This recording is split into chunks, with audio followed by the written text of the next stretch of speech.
Hello, welcome to another review. Today we got the brand new record by the goth metal act from Italy. We have Lacuna Coil's brand new record, Sleepless Empire. So this is an album I went entirely into blind, similar to Ginger, and I was interested to see how this one played out. So going into Lacuna Coil's sound, this definitely goes for some of the heavier writing we've heard in a while. It's definitely got this more moody, melodic aggression as well that kind of just plays nicely into the themes, and I think the whole aesthetic definitely gives me a darker presence, which I like as well. I think this is an album that kind of pushes into not grit, but something that feels a bit more menacing, and I like that in this record.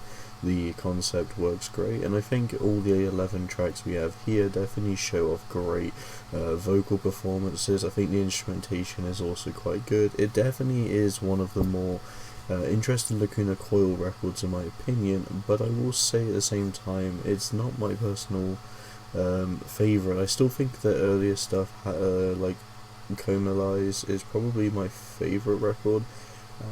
But this still is something that I think holds up nicely. And matter of fact, out of modern Lacuna Coil, I'd probably take this in a heartbeat. This is definitely the material I'd see more. You got tracks like The Siege, which kind of feel refreshing and unique compared to a lot of the band's work, and then tracks like Scarecrow and Gravity just kind of hit the fun feels quite a bit. I felt like these two songs actually meshed in together when listening to it. I just think it was just because I was really in that sort of zone with the record, but yeah, I generally thought these were two songs combined. I don't know why I thought that.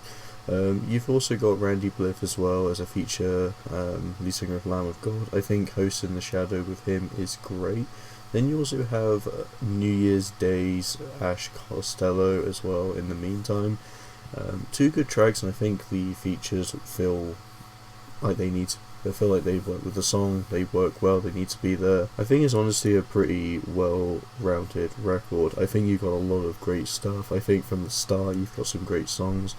Towards the end as well, it doesn't really lose momentum. It keeps the goth metal sound rolling, and I think it's quite creative in some of the ideas it gives. It's definitely an album I can see a lot of people from Lacuna Coil fans saying it's one of their best. I can agree with that. I can definitely see that, because this generally feels like a huge step up, in my opinion. Well, huge is probably exaggerating it, but it's definitely a step up from some of the last stuff. I think they take more ambitious ideas, more risks, and it paid off pretty nicely. It's a good, strong record, and Never Dawn, the big single of the record, is a nice way to wrap up the record.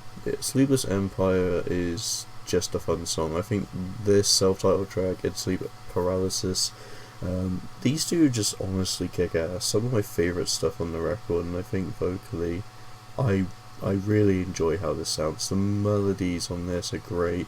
There's some incredible hooks. The writing definitely feels like Lacuna Coil. I think they've managed to get everything done right without losing their charm, without losing much of their sound. I think it's just a nice step in progressing to something pushing a lot more of that metal sound out there. So that's all I really got to say with this record. I'm going to give it a 3.5 out of 5. It is definitely worth the listen. It's a fun album to go through, and that's all I have to say. So hope you enjoy. Thanks so much for watching, and see you in the next video.